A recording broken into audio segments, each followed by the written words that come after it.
In 833, al-Mutasim became the Khalifa. He was liked by his brothers. He was a soldier, which put a lot of importance on the army.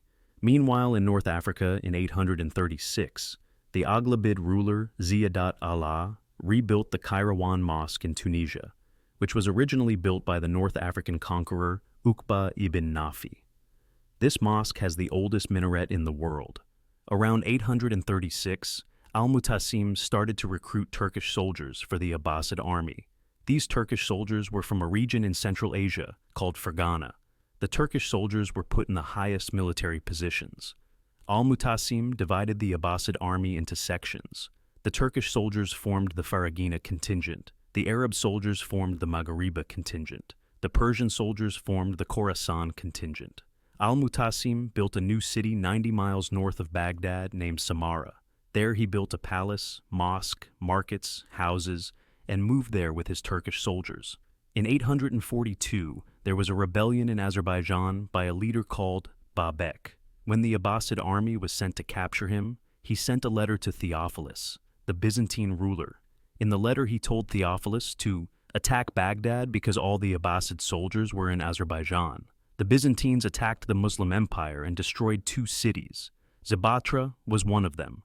Zibatra was where al-Mutasim was born. When al-Mutasim found out, he attacked the Byzantines and destroyed and burnt to the ground Amorium, the city where the Byzantine ruler Theophilus was born. In 842, while preparing an army to attack the Umayyads in Iberia, a rebellion broke out in Palestine by a man claiming to be an Umayyad. Before al-Mutasim could deal with the rebellion, he died.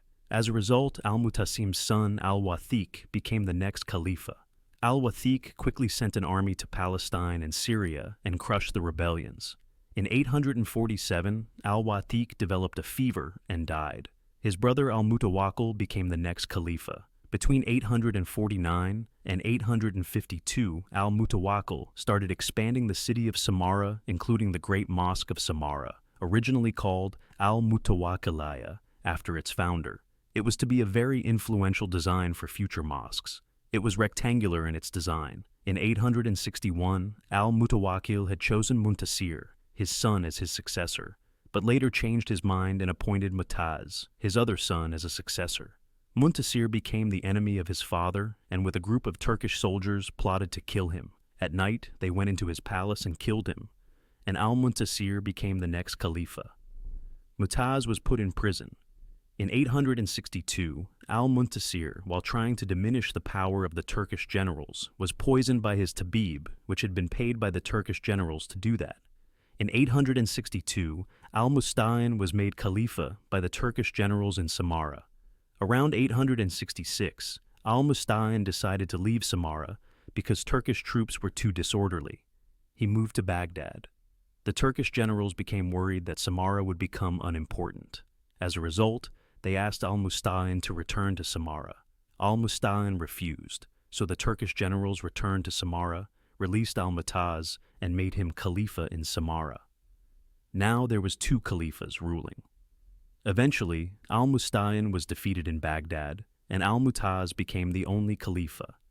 In 868, the Turkish general of Egypt appointed Ahmad ibn Tulun as his advisor. Eventually, Ibn Tulun gained power and became independent, creating the Tulunid dynasty. They would rule for about 40 years. They ruled over Egypt and Syria. The Abbasid Caliphas agreed to let them rule those regions in exchange for tribute. Towards the end of the rule of the second Tulunid ruler, Kumarawai, Ahmad's son, the dynasty became weak because of his luxurious living. Eventually, the Abbasids conquered them.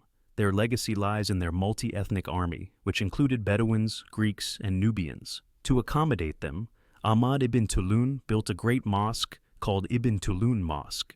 Built between 876 and 879, this mosque was influenced by the Great Mosque of Samarra, especially the spiral minaret which resembles the one in Samarra. The San, open courtyard, is square with an ablution fountain in the middle surrounded by the Haram, hypo-style hall. In 869, the Beit ul-Mal was empty. The Turkish troops demanded pay. Al-Mutaz had nothing to give. As a result, the Turkish troops dragged him out of the palace and put him in prison, in which he later died.